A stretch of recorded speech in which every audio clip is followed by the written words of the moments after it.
Hello students, welcome to Shekhar's tutorial. आज हम लोग क्लास 8 के chapter number 1 crop production and management को कंटिन्यू करेंगे। तो आज के इंडेक्स बॉक्स में हम लोग स्टूडेंट्स देखते हैं क्या दिया गया है। तो फर्स्ट टर्म में दिया हुआ है preview, second introduction of adding manure and fertilisers, third में मैन्योर, फोर्थ में फर्टिलाइजर्स और फिफ्थ में क्रॉप रोटेशन। तो जैसा ये फर्स्ट टर्म में जो प्रीव्यू दिया हुआ है स्टूडेंट्स, ये लास्ट वीडियो में हमने एक आपसे ये बात कही थी कि एग्रीकल्चरल प्रैक्टिस में कुछ टूल्स यूज किए जाते हैं और हमने कहा था कि उसके कुछ डायग्राम को शो करके आपको बता दिया जाएगा। तो इसी टॉपिक को हम यहाँ लेकर आए हैं प्रीव्यू में। तो प्रीव्यू इंडेक्स में हमारे पास यहाँ दिया गया है कुछ टर्म्स स्टूडेंट्स। एग्रीकल्चरल इम्प्लीमेंट्स में first term A plough, B leveller, C hoe, D trowel, E harrows and F simple seed drills. ये टूल्स है स्टूडेंट्स, एग्रीकल्चरल प्रैक्टिस में ये सारे टूल्स यूज किए जाते हैं। ये एग्रीकल्चरल इम्प्लीमेंट्स भी कहलाते हैं। तो प्लॉ क्या है स्टूडेंट्स कि एक वुडन पार्ट होता है, वुड का बना हुआ होता है बहुत लंबा सा, और उसमें कुछ आयरन के एक धार बना हुआ एक आयरन का एक पीस होता है, एज्ड होता है, काफ़ी शार्प होता है। और वो अच्छा, इसके दो पार्ट्स होते हैं बेसिकली। तो उसको हम लोग कहते हैं प्लॉ शैफ्ट्स और प्लॉ शेयर्स। तो प्लॉ शेयर्स जो होते हैं वो मिट्टी में धसे हुए होते हैं, जो मिट्टी को लूज करने में हेल्प करता है। और जो प्लॉ शैफ्ट्स होते हैं वो ब्लॉक के नेक के साथ वो अटैच कर दिया जाता है और ब्लॉक चल रहा होता है, फार्मर्स उसको चलने में मदद करते हैं और इसकी मदद से सॉइल पार्टिकल्स लूज होती है। नेक्स्ट है आपका लेवलर। लेवलर एक वुडन प्लैंक शेप में होता है, वुडन पीस होता है जो प्लैंक कहलाता है, और उस प्लैंक का मेन वर्क होता है सॉइल सरफेस को लेवल में लाना, यानी जो प्लॉइंग के बाद जो सॉइल पार्टिकल्स जो बिखरा पड़ा रहता है उसको लेवल में लाना। लास्ट वीडियो में हमने इसको क्लियर किया भी था।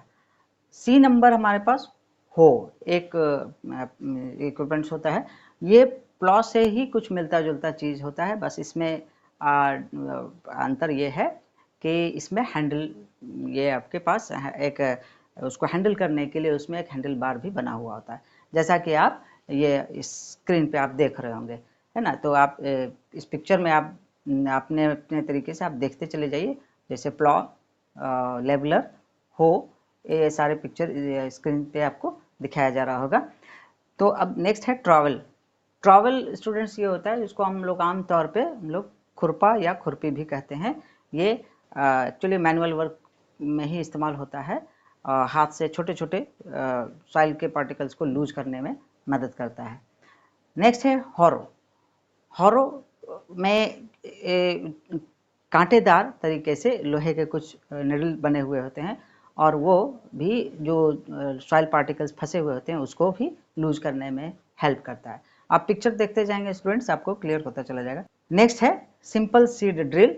सिंपल सीड ड्रिल एक बहुत ही यूनिक टूल्स होता है स्टूडेंट्स, जिसकी मदद से फार्मर सॉइल में सीड को ड्रिल करते हैं।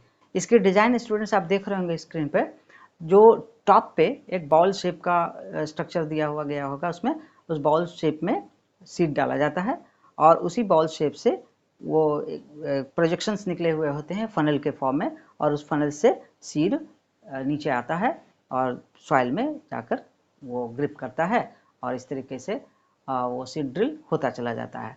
इसकी एक और खासियत है स्टूडेंट्स कि इसमें ऑटोमेटिकली फ्यूरोज तैयार होते रहते हैं, मतलब वो स्टेप अप होता चला जाता है, आगे बढ़ता चला जाता है और उसमें फ्यूरोज बनता चला जाता है। इसको हम लोकल लैंग्वेज में क्यारी बोलते हैं। तो वो क्यारी भी ऑटोमेटिकली बनता चला जाता है और सीड मिट्टी में जाकर धंसता चला जाता है। तो ये था आपके पास कुछ एग्रीकल्चरल टूल्स यानी एग्रीकल्चरल इम्प्लीमेंट्स। इसका इस्तेमाल फार्मर्स आमतौर पे करते हैं। अब आते हैं हम आज के टॉपिक पे। आज का topic introduction of adding manure and fertilisers में हमने ये इंट्रोडक्शन वे में हमने जो दिया है स्टूडेंट्स, उसको मैं यहाँ आपके बीच रखता हूँ। Manure and fertilisers are added to the soil in the form of nutrients for the healthy growth of plants. If soil become poor in certain nutrients, farmers have to add manure to the fields to replenish the soil with nutrients. This process is called manuring.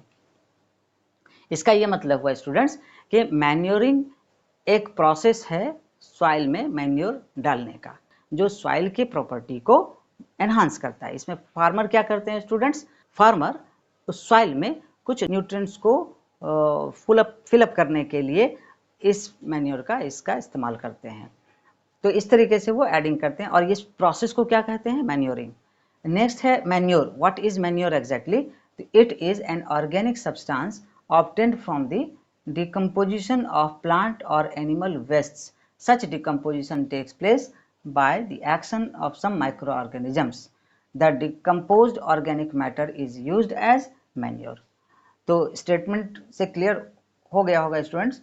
इसको हम समझते हैं थोड़ा सा कि manure एक organic substance होता है, यानी जो भी लिविंग बींग्स हैं जैसे प्लांट है या एनिमल है, उनके वेस्ट प्रोडक्ट को एज अ रिप्लेनिशिंग आइटम के रूप में इस्तेमाल करते हैं और सॉइल में मिला दिया जाता है। ये कैसे बनाया जाता है? तो बहुत सारे ऐसे माइक्रो ऑर्गेनिजम्स हैं जो उन वेस्ट प्रोडक्ट को वो डिकम्पोज कर देता है, यानी कोई भी कॉम्प्लेक्स सब्सटेंस जब सिंप्लीफाई वे में वो कन्वर्ट होता है तो इस मेथड को डिकम्पोजिशन मेथड कहते हैं। तो डिकम्पोजिशन मेथड की मदद से वो सिंपल ऑर्गेनिक मैटर में कन्वर्ट होता है और ये एनिमल या प्लांट के वेस्ट प्रोडक्ट से तैयार किया जाता है। ये मैन्योर हो गया। मैन्योर के लिए हमने 3 टर्म यहाँ पर रखा है, farm yard manure, green manure और compost manure. Farm yard manure ये मैन्योर हुआ स्टूडेंट्स कि जब फार्मर्स कल्टीवेशन पर्पज से जिस भी एनिमल को या प्लांट को इस्तेमाल कर रहे होते हैं उसके ही वेस्ट प्रोडक्ट से वो तैयार करते हैं उस मैन्योर को। तो ऐसे मैन्योर को फार्म यार्ड मैन्योर कहते हैं। ग्रीन मैन्योर क्या हुआ स्टूडेंट्स? ग्रीन मैन्योर जैसे प्लांट होता है ग्रीन प्लांट, तो लिविंग प्लांट के ही कुछ पार्ट्स को वो डायरेक्टली लाइव वो उस फील्ड में वो मर्ज करते हैं, मिला देते हैं। जैसे लीव्स हो गया, कुछ और इन पार्ट्स हो गए प्लांट्स के, तो उसको मिट्टी में मिला दिया जाता है और वही डिकम्पोज होकर कन्वर्ट हो जाता है। तो ये हो गया ग्रीन मैन्योर। नेक्स्ट है कंपोस्ट मैन्योर। कंपोस्ट मैन्योर वो मैन्योर होता है जब किसी एनिमल के वेस्ट प्रोडक्ट को बहुत दिनों तक छोड़ दिया जाए, ड्राई हो गया हो, और उस ड्राइड मटेरियल को जब मिट्टी में हम मिलाते हैं तो ये भी एक फर्टिलाइज़र के फॉर्म में इस्तेमाल करते हैं या मैन्योर के फॉर्म में इस्तेमाल करते हैं। एक्जैक्टली मैन्योर के फॉर्म में इस्तेमाल करते हैं। तो अब हमारे पास नेक्स्ट टर्म है फर्टिलाइज़र। What is fertiliser? तो fertiliser these are nutrient rich chemical substances. They are specific in their content, having nitrogen, phosphorus and potassium. On other hand, calcium, ammonium and nitrates. So I have here classified 2 types of fertilizer, NPK and CAN. तो ये fertiliser क्या हुआ students कि chemical enriched substance होता है, ये compound होता है। और फर्टिलाइज़र इनऑर्गेनिक सब्सटेंस का बना होता है, इनऑर्गेनिक मटेरियल होता है, जबकि मैन्योर ऑर्गेनिक मटेरियल होता है। फर्टिलाइज़र इनऑर्गेनिक मटेरियल है और ये इनऑर्गेनिक मटेरियल वो नाइट्रोजन, फॉस्फोरस, पोटेशियम, तो इसके ग्रुपिंग से एक नया हमारे पास फर्टिलाइज़र होता है NPK, हमने कोड दिया है। और ये N for nitrogen, P for phosphorus and K for potassium. तो NPK कैटेगरी का एक फर्टिलाइज़र हो गया। दूसरे कैटेगरी का फर्टिलाइज़र होता है ammonium, calcium, ammonium and nitrates, तो CAN। ये 2 कैटेगरीज के फर्टिलाइज़र्स इस्तेमाल किए जाते हैं। तो फार्मर्स इसका इस्तेमाल करते हैं सॉइल की फर्टिलिटी को बढ़ाने के लिए, लेकिन ये हार्मफुल होता है स्टूडेंट्स। अगर आपके आसपास ऐसी कोई प्रैक्टिस हो रही हो फार्मर्स के द्वारा और या आपके फैमिली में, तो आप उनको सजेस्ट कर सकते हैं कि फर्टिलाइज़र का इस्तेमाल कम करें और मैन्योर का इस्तेमाल ज़्यादा करें, जो हमारे हेल्दी फूड के लिए अच्छा होगा और हमारे हेल्थ के लिए भी अच्छा होगा। तो ये हुआ स्टूडेंट्स। अब इसके ड्रॉबैक्स या मेरिट क्या होते हैं उसके लिए मैंने छोटा सा नोट तैयार किया है। नोट में excessive use of fertilisers should be avoided, they cause water and soil pollution. अभी हमने कहा स्टूडेंट्स कि फर्टिलाइजर हार्मफुल होता है, तो किसके लिए फर्टिलाइजर हार्मफुल होता है? सॉइल के लिए और वाटर के लिए। तो इससे क्या होता है फर्टिलाइजर्स की मदद से? कि सॉइल पोल्यूशन और वाटर पोल्यूशन, ये दो कॉज बहुत ही वाइटल कॉज होता है।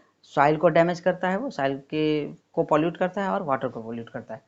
तो दूसरा, whereas manure has advantage that it increases the number of friendly microbes and improve the texture of the soil। तो ये जो कंक्लूजन पॉइंट निकला स्टूडेंट्स, हमने क्या सीखा है? फर्टिलाइजर ऑब्वियसली हार्म होगा, वाटर पॉल्यूशन और सॉइल पॉल्यूशन, जबकि आप देख रहे हैं कि मैन्योर के एडवांटेज हैं। क्या हैं? तो बहुत सारे ऐसे माइक्रोब की ग्रोथ वो करता है जो हमारे लिए फ्रेंडली माना जाता है और सॉइल में बहुत सारे ऐसे माइक्रो ऑर्गेनिज्म हैं जो हार्मफुल इफ़ेक्ट को कम करते हैं, या बहुत सारे ऐसे केमिकल साइकिल में वो पार्टिसिपेट करता है। इसकी चर्चा हम करेंगे नेक्स्ट माइक्रो ऑर्गेनिज्म चैप्टर में। तो अब नेक्स्ट एक और हम आपके लिए एक टर्म लेकर आए हैं स्टूडेंट्स, वो है क्रॉप रोटेशन। तो ये फर्टिलाइजर और मैन्योर के अलावा भी हम सॉइल के क्वालिटी को कैसे इम्प्रूव कर सकते हैं? कैसे? तो एक पैटर्न है क्रॉप रोटेशन पैटर्न। तो crop rotation pattern, it is a method used by farmers to replenish the soil. In this method, different crops are grown. Alternately, legume plants are grown in field to replenish the nitrogen in soil, which enhances the fertility of soil. Legume plants contain rhizobium bacteria in their root nodules। तो ये तो मैंने statement हमने रखा students, लेकिन इसको हम इसका एक क्लियर व्यू हम आपके बीच रखते हैं। देखिए क्रॉप रोटेशन क्या हुआ कि जब हम कल्टीवेशन करते हैं तो सीजनल पैटर्न पे हम लोग को करना होता है, और एक इंटरमीडिएट गैप होता है जिसमें हम लोग क्रॉप को रोटेट कर सकते हैं, दूसरे किसी क्रॉप के वैरायटी को लगाकर सॉइल की फर्टिलिटी को एनहांस कर सकते हैं। तो वो एनहांस कैसे होगा? उसके लिए हमारे बीच, हमारे सराउंडिंग में कुछ खास कैटेगरीज के प्लांट होते हैं। उस खास कैटेगरीज के प्लांट को हम लोग लेग्यूम प्लांट कहते हैं। अच्छा, साइंटिस्टों ने बहुत सारे प्लांट्स को फैमिली में क्लासिफाई किया है, जैसे leguminosae family is one of them. जैसे एक और छोटा सा एग्जांपल हम आपको बता दें, जैसे आपने हिबिस्कस का फूल देखा होगा, तो हिबिस्कस प्लांट की जो फैमिली होती है वो मालवेसी होती है। इस पे हायर क्लास में आपको डिस्कशन करना है, जो 11th में आप करेंगे। फिलहाल आपको एक शॉर्टली आपको एक अवेयरनेस के लिए हमने बताया कि legume plants are classified in the family, the category is known as leguminosae. तो लेग्यूम प्लांट वैसा प्लांट होता है स्टूडेंट्स जिसके रूट में नोड्यूल्स होते हैं, जिसके रूट में नोड्यूल्स होते हैं, और उस रूट नोड्यूल में माइक्रो ऑर्गेनिजम्स पाया जाता है, कुछ स्पेसिफिक माइक्रो ऑर्गेनिजम्स, जैसे बैक्टीरिया। यहाँ एक बैक्टीरिया का हमने नाम लिया है राइजोबियम। तो rhizobium is one of the bacteria that helps to increase the property of soil with the help of the fixing the atmospheric nitrogen in terms of the nitrogen fixation. So there are lots of chemical processes done with the help of this rhizobium bacteria, and ultimately the atmospheric nitrogen is fixed within the soil and soil become fertile. तो ये एक process से होता है, nitrogen fixation process से। इससे क्या हुआ स्टूडेंट्स? सॉइल की फर्टिलिटी एनहांस हो गई। तो हमें क्या करना चाहिए? क्रॉप रोटेशन में हमें इस तरीके के क्रॉप को इस कल्टीवेशन पैटर्न में अडॉप्ट करना चाहिए, जिससे कि सॉइल की फर्टिलिटी भी नेचुरली बढ़ जाती है, और हम इस तरीके से हम लोग फर्टिलाइज़र का इस्तेमाल भी अवॉइड कर सकते हैं। तो ये रहा स्टूडेंट्स आज का वीडियो, और ये एक कंटेंट हमने आज कंप्लीट कर दिया, adding manure and fertilisers. Next video में हम दूसरे टॉपिक को लेकर आएंगे स्टूडेंट्स। तो स्टूडेंट्स इस वीडियो को यहीं पर देते हैं विराम, और अगर आप हमारे साथ जुड़े रहना चाहते हैं इस चैनल के साथ, तो इसे प्लीज़ सब्सक्राइब कर लें और लाइक कर लें। और अगर इस वीडियो में आपको कोई अच्छी या बुरी बात लगी हो तो आप प्लीज़ इसमें कमेंट बॉक्स में आप कमेंट कर दें। और जितना हो सके स्टूडेंट्स, जितना हो सके इसे आप शेयर कर लें। Till then, bye bye, take care.